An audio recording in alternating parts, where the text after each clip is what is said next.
বাস্কা জিলাৰ বৰমাত অনুষ্ঠিত হৈ থকা বাৰোৱাৰী দুৰ্গা পূজাৰ লটাৰী খেলখন বৈধ হয়নে? বৰমা বাৰোৱাৰী দুৰ্গা পূজা সমিতিয়ে পৰিচালনা কৰি থকা উপহাৰ কুপনৰ খেলখনত প্ৰশাসনৰ সম্পূৰ্ণ অনুমতি আছেনে?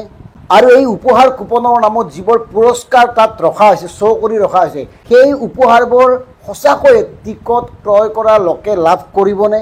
আচলতে ইয়াৰ অন্তৰ্লত কি আছে? কোনে পৰিচালনা কৰিব বাৰোৱাৰী দুৰ্গা পূজাৰ উপহাৰ কুপনৰ খেলখন? ইয়াৰ নেপথ্যৰ সকলোবোৰ তথ্য আমি আজি ফাদিল কৰিম। প্ৰথমতে চাওক কি ধৰণে কেনেকৈ ফেচবুক পেজ খুলি বিভিন্ন ইউটিউবাৰ বিভিন্ন মাধ্যমযোগে এই লটাৰী খেলখনৰ প্ৰচাৰ কৰা হৈছে, অনলাইন টিকট বিক্রি করা হয়েছে। মাত্র 400 টাকায় আন্নেগনিকে নিয়ে আইছি এক বুক, মাত্র 400 টাকায়। হ্যাঁ, আর 18 সেপ্টেম্বরে আছে এই যে দুইটা আলট্রা বাস থাকা মহিন্দ্রা থার থাকা, এটারও প্রাইজের সংখ্যা কইয়া দেই, নইলে কবাইন যে একটারটাই খালি কইতাছে। এই যে দেখতাছুই এটার মধ্যে প্রাইজ আছে 18টা প্রাইজ আছে, এটার মধ্যে দুইটা আলট্রা বাস আছে, মহিন্দ্রা থার আছে, মেলা দামি দামি প্রাইজ আছে। মোট ঐতিহ্যমণ্ডিত বৰমা বাৰোৱাৰী দুৰ্গা পূজাৰ এই উপহাৰ কুপনৰ খেলক লৈ কিবা ডাঙৰ প্ৰবঞ্চনা হ'বলৈ গৈ আছে নেকি? আৰু এই খেলখনৰ লগত উপহাৰ কুপনৰ নামত সমগ্ৰ ৰাজ্যত প্ৰবঞ্চনাৰ জাল পেলোৱা একাংশ প্ৰবঞ্চকো জড়িত হৈ আছে নেকি? আনহাতে একাংশ পৰ্টেল বা ইউটিউবৰ লগত জড়িত লোকে এই খেলখন সম্পূৰ্ণ অনুমতি মানে প্ৰশাসনৰ অনুমতি থকা বুলি কৈছে। অনুমতি পত্ৰ এখন তেওঁলোকে দেখুৱাই আছে। কাইলৈ বৰমাত প্ৰশাসনৰ সম্পূৰ্ণ অনুমতিৰ ভিত্তিত বৰমা বাৰোৱাৰী দুৰ্গা মন্দিৰ নিৰ্মাণৰ সাহায্যাৰ্থে অনুষ্ঠিত হ'ব 2খন আল্ট্ৰাবাছ যুক্ত বৃহৎ উপহাৰ কুপনৰ খেল। সম্পূৰ্ণ স্বচ্ছ আৰু নিকাভাৱে অনুষ্ঠিত হ'বলগীয়া খেলখনত উপহাৰ হিচাপে আছে 2খন আল্ট্ৰাবাছ মহিন্দ্ৰা থাৰ, মাৰুতি ছুইফ্ট, বেলিনো, মাৰুতি আৰ্টিকা, মাৰুতি ব্ৰেজাৰ লগতে বহু উপহাৰ।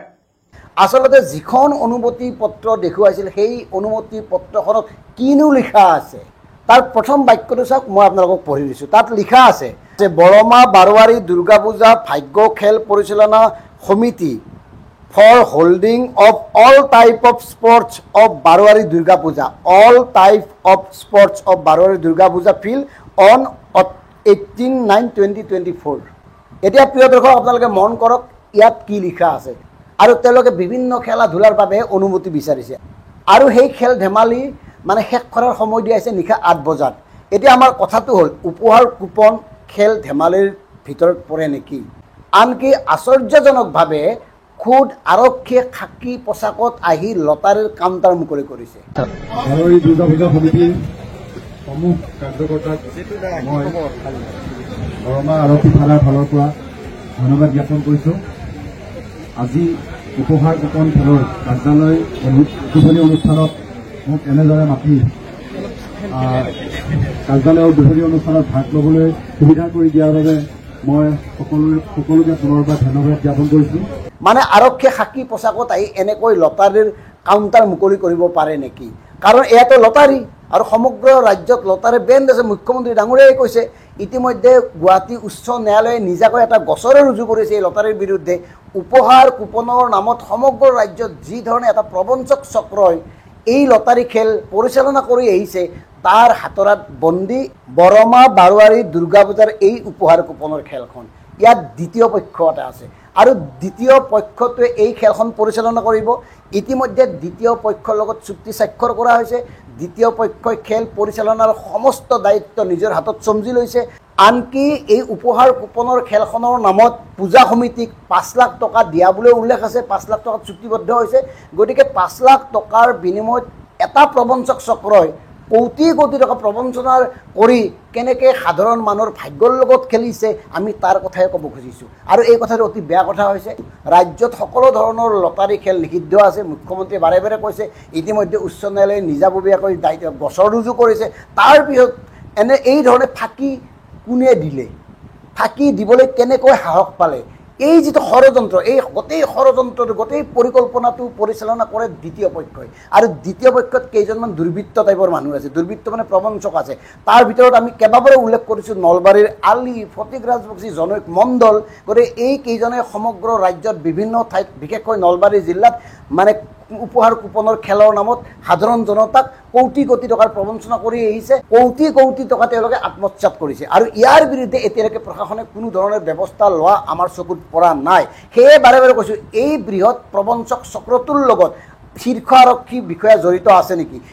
বিশেষকৈ জিলা আৰক্ষী অধীক্ষকগৰাকীৰ লগত বুজাবুজি নাথাকিলে এনেকৈ চুক্তিপত্ৰৰ নামত কাৰচাজি কৰি এই ধৰণৰ উপহাৰ কুপনৰ খেল চলাব নোৱাৰে, লটাৰী চলাব নোৱাৰে। এই প্ৰবঞ্চক চক্ৰটোৱে কাক ক'ত কেনেকৈ মেনেজ কৰিছে অনাগত সময়ত আমি তাৰ তথ্য পোহৰলৈ আনিম। কাৰণ আমি বিচাৰোঁ সমগ্ৰ ৰাজ্যত উপহাৰ কুপনৰ নামত এই লটাৰী বন্ধ হওক, এই জুৱা বন্ধ হওক। এক ধৰণৰ জুৱা চাবচোন, মন কৰিব, মোবাইলটো খুলিবই নোৱাৰে, হাজাৰ হাজাৰ পেজ আহে। এই লটাৰী 50 টকাত লওক, 100 টকাত লওক।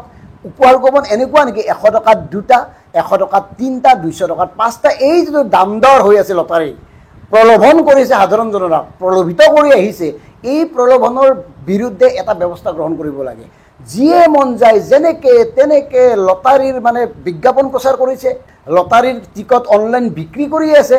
কোনেও স্পষ্টকৈ ক'ব নোৱাৰে তেওঁলোকে কিমান লাখ উপহাৰ কুপন ছপা কৰে। আৰু উপহাৰ কুপন ছপা কৰাৰ মাজতো সাংঘাতিক কেলেংকাৰী এটা আছে। আমি এটা কথা কৈছোঁ, তেওঁলোকে যিবোৰ কুপন প্ৰিণ্টিং কৰে, ধৰি লোৱা হ'ল তেওঁলোকে 20 লাখ উপহাৰ কুপন বজাৰত এৰি দিলে, তাৰে 10 লাখ উপহাৰ কুপন বিক্ৰী হ'ল। এই যে বিক্ৰী নোহোৱা বাকী 10 লাখ আছে, সেই 10 লাখো মিক্স কৰি দিব। আৰু খেল পৰিচালনা কৰাৰ সময়ত এই মিক্স হৈ থকা যিবোৰ বিক্ৰী হোৱা নাই সেইবোৰ টিকটতহে উপহাৰ, দামী দামী উপহাৰবিলাক লাগিব। আমি আজিয়ে কৈ থলোঁ। আৰু তাত কি কৰে তেওঁলোকে, প্ৰথম 2-3টা নম্বৰ সাধাৰণ জনতাক টানিব দিয়ে। শেষৰ 2টা গুৰুত্বপূৰ্ণ নম্বৰ, যি দুটাই চিৰিজ নিৰ্ণয় কৰে বা যি দুটাই মূল নম্বৰটোক প্ৰতিনিধিত্ব কৰে, সেই শেষৰ নম্বৰ 2টা তেওঁলোকৰ সমিতিৰ নিৰ্দিষ্ট কৰা লোকসকলেহে টানিব। আৰু মন কৰিব, তেওঁলোকে যিবোৰ গুটি ব্যৱহাৰ কৰে সেই গুটিবোৰ আপোনাক চুব নিদিয়ে। সেই গুটিবোৰ আপোনাক চুব নিদিয়াৰ কাৰণ হ'ল সেই গুটিবোৰৰ ওজনৰ তাৰতম্য থাকে। আৰু সেই গুটিবোৰ হাতত লৈ ক'ব পাৰে কোন নম্বৰটো কিমান গুটি। শেষত এনেকুৱা এটা হ'ব পাৰে তেওঁলোকৰ ইচ্ছামতে পইচা সংগ্ৰহ হোৱা নাই, টকা সংগ্ৰহ হোৱা নাই, বাছ গাড়ীবিলাকতো থাকিলেই তাতে। গতিকে তেওঁলোকে বিভিন্ন অজুহাত দেখুৱাই, ন্যায়ালয়ৰ অজুহাত দেখুৱাই, অনুমতিৰ কিবা অজুহাত দেখুৱাই পিছুৱাবও পাৰে। আৰু এটা কথা কৈছোঁ, ধৰি লওক খেলখন অনুষ্ঠিত হ'ল, ৰাতি 9টা-10টাত শেষ খেলখন। তাৰ পিছত লগে লগেতো কোনে উপহাৰ পাইছে সেইটো গম পোৱা নাযায়। আৰু সেই ৰাতাৰাতিৰ লগে লগেই তাত থকা সকলোবোৰ গাড়ী তেওঁলোকে লৈ যায়, তাত নাৰাখে। নিয়মৰ ফালেদি তাত 3-4 দিন গাড়ীসমূহ ৰাখিব লাগে শিবিৰত। কি জানি কোনোবা বিজেতাই তেওঁলোকৰ উপহাৰ কুপন লৈ সেই গাড়ীখন উপহাৰটো সংগ্ৰহ কৰিবলৈ সেই নিৰ্দিষ্ট কাউণ্টাৰলৈ আহেই, তাকে নকৰে তেওঁলোকে, লগে লগে গাড়ীবোৰ লৈ গুচি যায়। লটাৰী মাফিয়া একাংশ এতিয়া আপোনাৰ আৰু মোৰ ভাগ্য পৰীক্ষাৰ নামত কোটিপতি হৈ আছে। ধন্যবাদ।